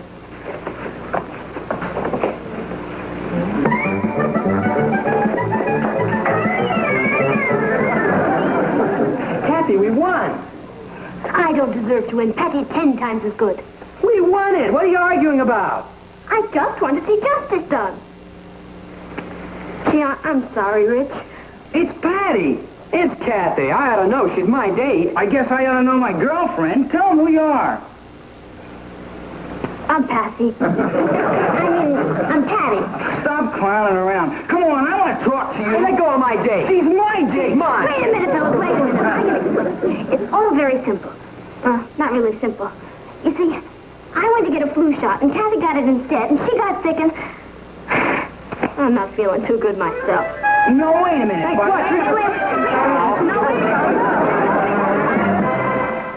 And then both boys started dragging me off.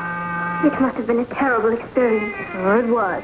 And when we got outside, they started swinging at each other. I had to break it up.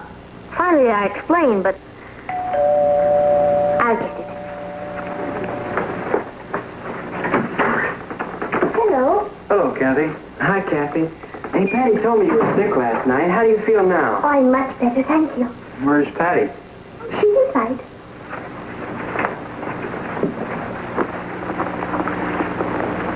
Hi, Patty. Hi, Richard. Hello, Ted. I'm sorry about last night. We're the ones that are sorry. Yeah, we didn't mean to start a fight, and... That's all right. At least it served one purpose. Now you can tell us apart. I'm the natural-born dancer. With a shiner.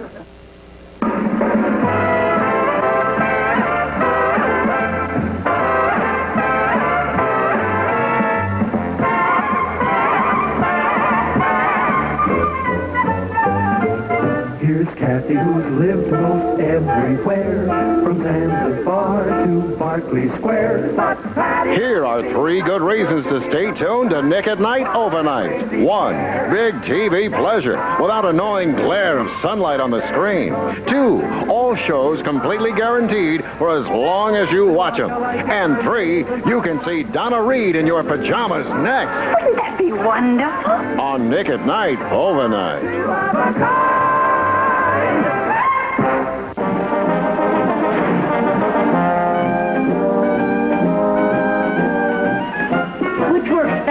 Strychnine or sulfuric acid? Sulfuric acid. And besides, strychnine leaves such an unpleasant aftertaste. Go ahead, class. What do you care if the whole entire student body cries itself to sleep tonight? Would you be willing to tell us what the whole entire student body will be crying about? The basketball team. We're going to lose the big game. Don't be silly, child. For the first time in 10 years, we've got a team that can't lose. And with Stretch Edwards in there, we're a cinch to win the league title. That's the point. He's not in there. He left school today. Stretch can't leave. I mean, the big game is only a week away. Hi, everybody. Isn't it lovely?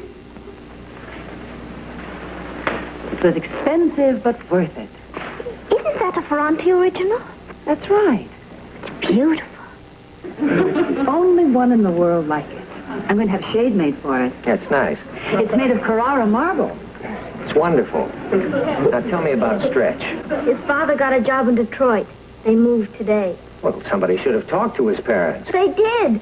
The principal, the coach, and the president of the student body. Is basketball really worth all that fuss? It is when you spent 10 years with a losing team and you finally get a chance to make mincemeat out of the opposition.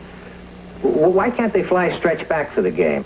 Papo, if a student lived out of the district, he's ineligible. And so everybody just sat around and did nothing while we lost the greatest center that Brooklyn Heights High ever had. Well, why didn't you tell me this before? I just found out. You'd think some public-spirited citizen would have stepped forward and offered his home for this boy. Like who? Like us. He could have stayed here. Martin, let's not get carried away. Now, Natalie, it would only have been for a week. Brooklyn Heights hasn't won a championship for 10 years. Where's your loyalty? It's a shame it's too late. Yeah, he's probably halfway to Detroit by now. You mean you would really have invited him to stay here? Certainly. Why, if that boy weren't on his way to Detroit, he'd be an honored guest in this home tonight. You can come in now, Stretch.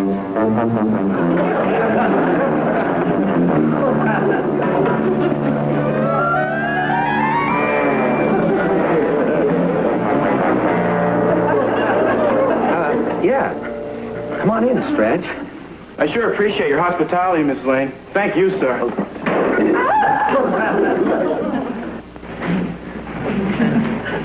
They don't make Carrara marble like this.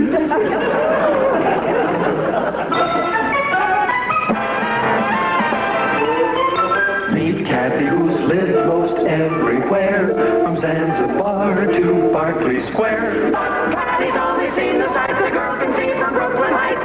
What a crazy pair, but they're cousins, identical cousins all the way. One pair of matching bouquets, different as night and day. Where Kathy adores a minuet, the ballet russe, and crepe Suzette. Our Kathy loves your rock and roll, a hot dog makes you lose control. What a wild duet, still they're cousins, identical cousins, and you find they laugh alike, They walk alike, at times they even talk alike. You can lose your mind when cousins are two of a kind. I'll clear the table. Why don't you go in the other room? I'd like to help Mrs. Lane. Oh, never mind. The girls will help her. I really want to help. I appreciate everything you've done for me.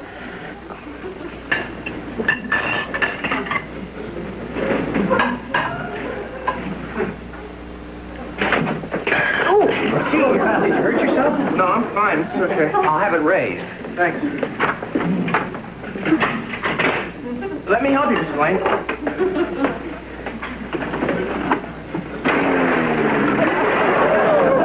Gosh, I'm sorry. Oh, don't give it another thought, boy. That just goes to prove what great shape you're in. Right? Wrong.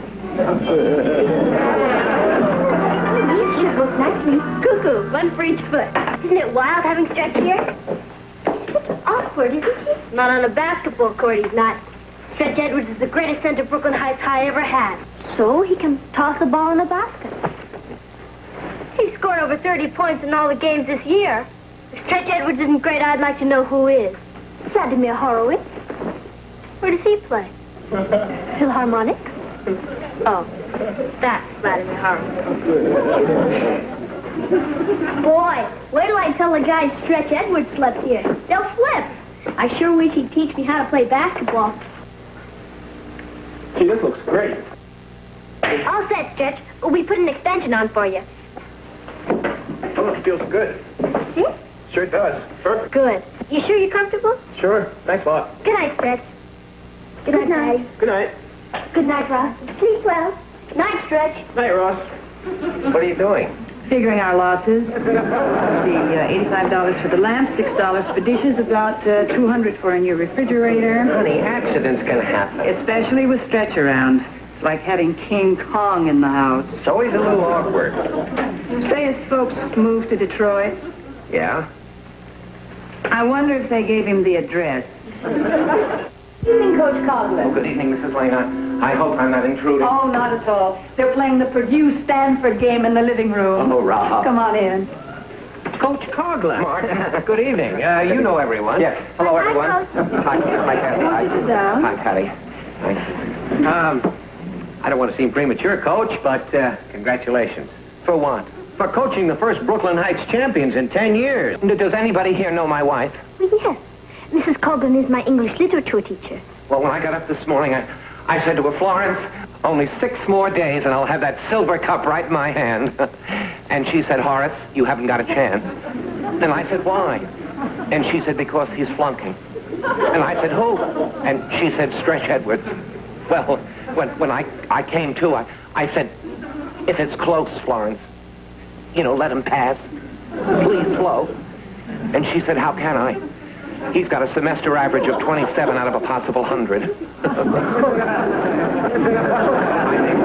I made a deal with her. The final examination is Friday. She said she'll pass you if you get a B. Thanks, Coach. You're all heart. No, just level with me. Don't let me get my hopes up high.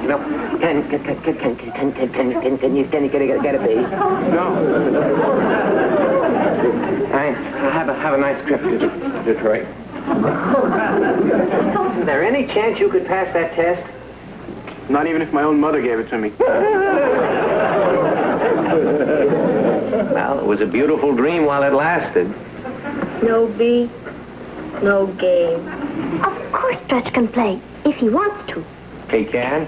Certainly. You are all arguing on a false premise. But I still have to pass that test. I know. That is the simplest thing in the world. American author and critic. Born 1809, died 1849. Among his stories were the murders of the Rue Morgue and the Purloined Letters. His poems, The Raven, The Bell, and Annabel Lee, are noted for their fantastic imagery. Great! Do you think it'll really work? Of course it will. It's psychologically motivated. Repetition is impressed upon the subconscious so that he can draw on the information at any time he pleases. It's a kooky way to win a basketball game, but who might argue with science? There it is, Stretch. The unconscious teacher. Well, we're going to win this game. I don't get it. It's a revolutionary educational technique. It's a cinch. You learn while you're asleep. I don't learn when I'm wide awake. Positive. Positively. That's what I said. Positively. Well, let's pop into bed, Stretch. Now? It's only 8 o'clock, Mr. Lane. Who goes to bed at 8 o'clock? I do. I never go to sleep before 10 o'clock. Well, this night is different. This is going to be the most rewarding night's sleep you've ever had. And tomorrow morning, those questions will be what you call a snap. You mean I have to listen to that all night? You don't have to do anything. Your subconscious will do all the work. Now, let's get under the covers. How do you sleep at 8 o'clock? Try closing your eyes for a starter. Good night, Stretch. Good night, Good night, Dad. Good night, Rob. Good night, Dad. Sleep well. Give it away, chance. Okay. Now, you be quiet. I won't even brush my teeth. I'm sorry. It was an accident. Stretch, do you hear me? It was just an accident. I'm sorry.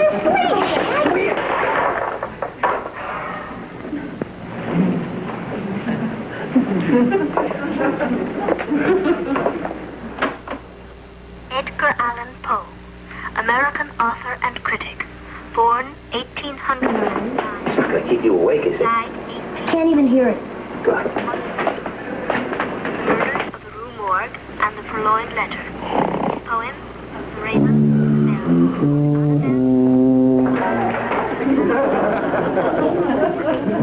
Edgar Allan Poe, American author.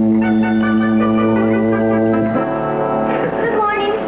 Come on, Kath, let's get started. Yeah, go ahead, Kathy. Fire away. Who was Thomas Paine? Thomas Paine. Thomas Paine. The forward of Clinton High.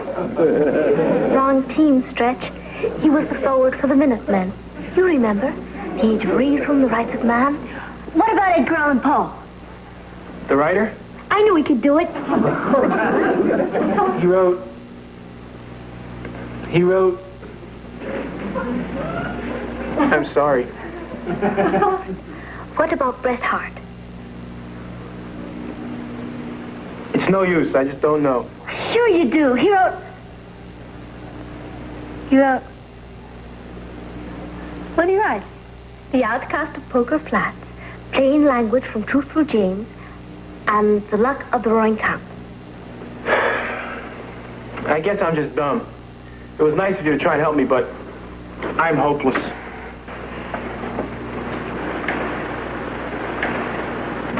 Stretch.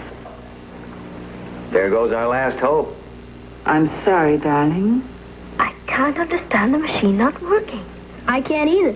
Everyone knows that Edgar Allan Poe wrote The Bells, The Raven, and The Purloined Letter, that Robert Louis Stevenson wrote Treasure Island and Kidnapped.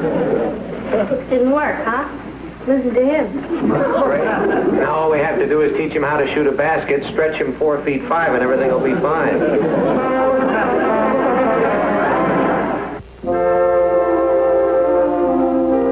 Stretch?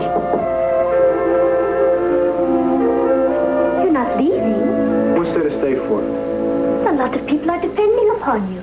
And I've let them all down. 17 years old and a failure. No, you're not. Oh, why, you're the school hero. Some hero.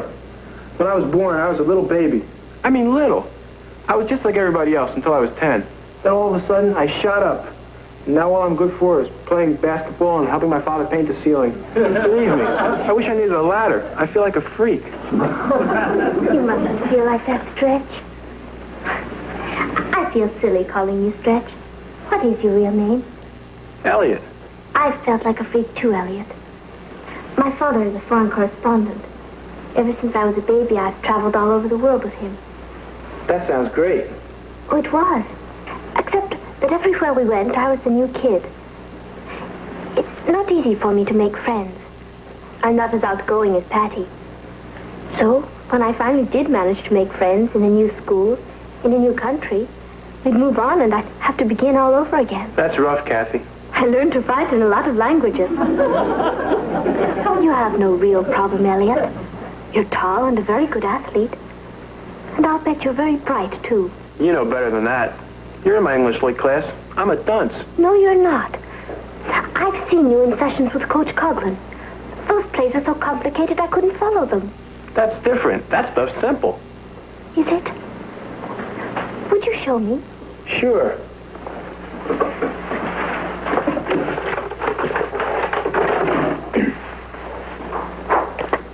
Everything's with numbers. For instance, this is number 12. I'm at center. I pass the ball to the forward, who flips it over to the guard. Guard feints and passes it over to the point man.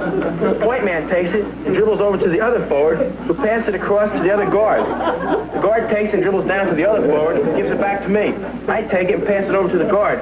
He dribbles down to the other forward, who passes the ball to me. I take it and wham. 12 means all that? That's one of the simple ones. We've got 35 plays.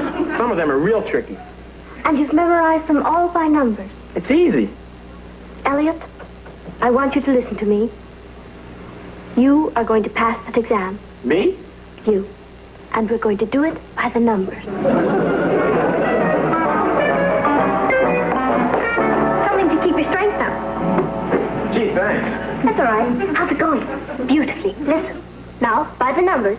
11. Hup. 11, Robert Louis Stevenson. Born 1850, died 1894. Rode kidnapped treasure on the master of ball and tray. You know something? What? It's easy what you're calling the singles, but who's going to quarterback during the examination? We'll worry about that later. Let me handle that when the time comes. No, thank you. Right now, we've got to get those signals. 77. Hup. 77, Edgar Allan Poe, American author and critic. Born 1809, died 1849. Picture. It concerns the lives and works of writers we've discussed in class. Now, you have an hour to complete the examination, and you may begin now.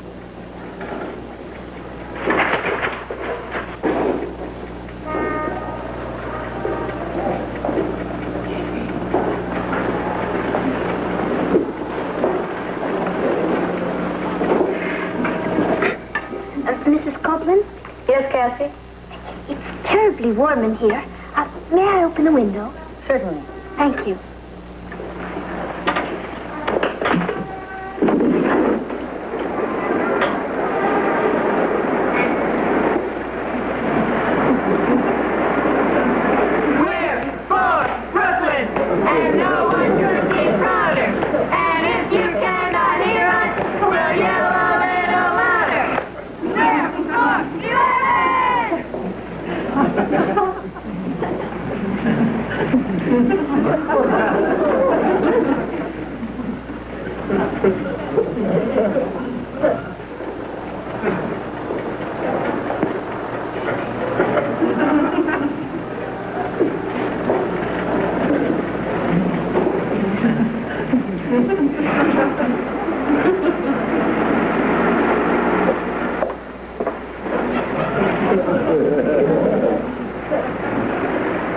Hello, Mrs. Copeland.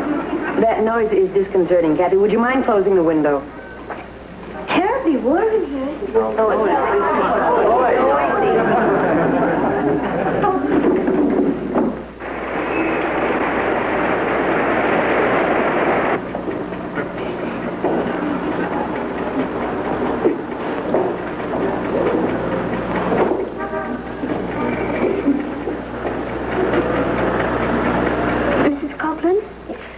Kathy. I still think it's terribly warm in here. The temperature must be at least 77.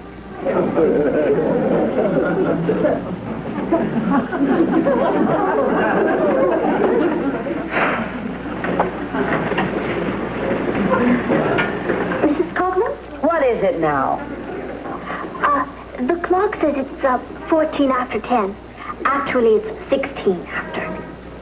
Well, thank you for calling it to our attention. Don't do it again. Mrs. Copeland. Kathy. This is room 19, isn't it? I want to put it at the head of my paper. I want you to finish the balance of this examination in the assembly hall. Right now.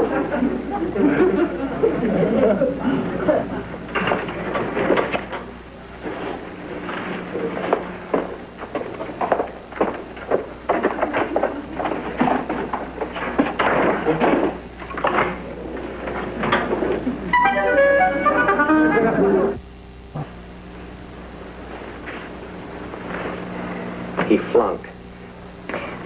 Everything went fine until Mrs. Copeland closed the window. Nothing to do with the examination.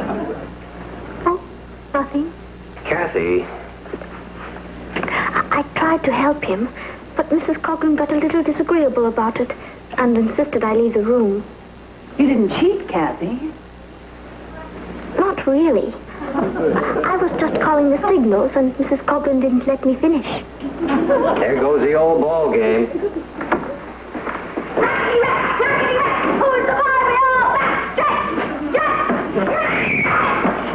What are you cheering about? Just pass the exam. He's gonna play.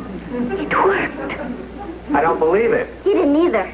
Well, congratulations. We just heard. We knew you could do it, boy. Wonderful. What are you? Sit down here. There was nothing to it. The boy is a brain. And we're going to play in the league finals, and we're going to win. Yeah! Aren't we great boys? Rickety rack, rickety rack. Who's the boy? We all back. I sure appreciate the confidence you people have in me. We knew you could do it, Elliot. All of a sudden, it came easy. I didn't need the numbers anymore. I just looked at the questions and wrote down the answers. Oh, I can see the look in the other coaches' faces. You know what I said to my wife this morning? I said, Florence, you know that picture of your mother on the mantelpiece? And she said, yeah, well, what about it? I said, well, take it down. You know why? Because that's where the silver cup is going to go.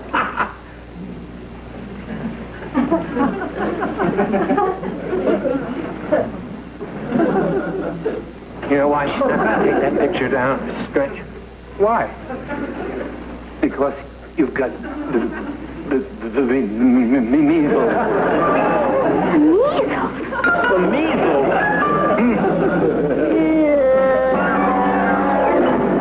I've waited 10 long years for this day. And what do I end up with on my mantle? My mother-in-law.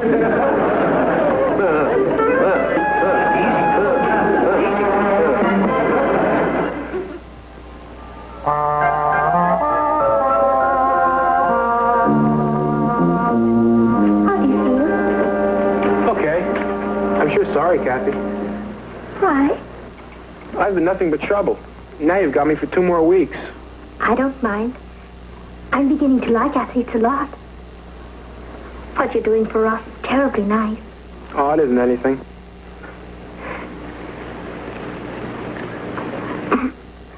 Don't forget to drink your water, Elliot. Good night. Good night. Number 68. The center pushes the ball to the guard, flips it over to the forward. The forward takes the ball and passes to the point man.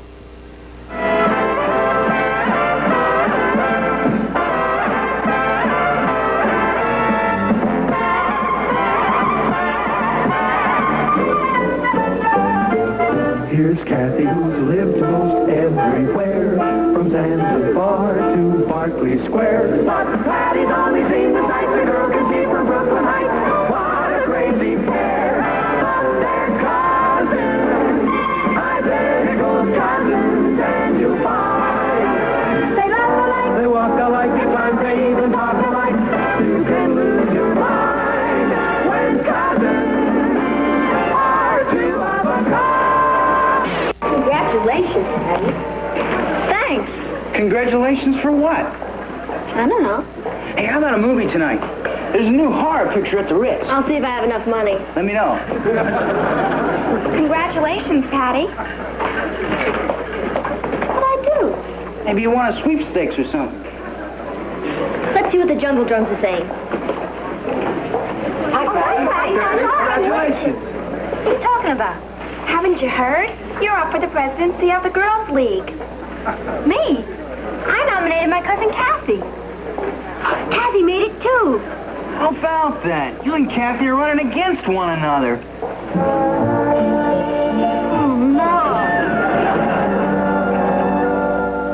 I think it's wonderful having 2 presidential candidates under the same roof. Oh, but I couldn't run against Patty. The Girls' League needs someone who's popular. What they call a wheel. I'll withdraw. Oh, no, you'd make a better president than I would. They need someone with culture. You've lived all over Europe. You speak French. I'll withdraw. Well, just a minute. If you've both been accepted as nominees, neither one of you can withdraw. What's going to stop us? What do you think would happen to our whole political system if a nominee withdrew just because he liked his opponent? You see, you could undermine the whole structure of our country. I'm serious. Which one of you wins is not important. The important thing is that you get in there and try. Yeah, beat each other's brains out. Kathy and me to fight one another, Papa? I'm not sure this is such a good idea, Martin. Well, there's nothing personal in it. Politics is a healthy form of competition. I've covered hundreds of campaigns. Everybody blows off a lot of steam, but when it's all over, there aren't any hard feelings.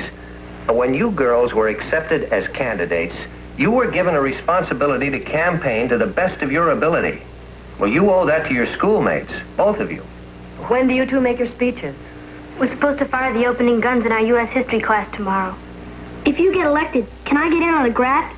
Boss, doesn't the honor involved make any impression on you? Only the graft.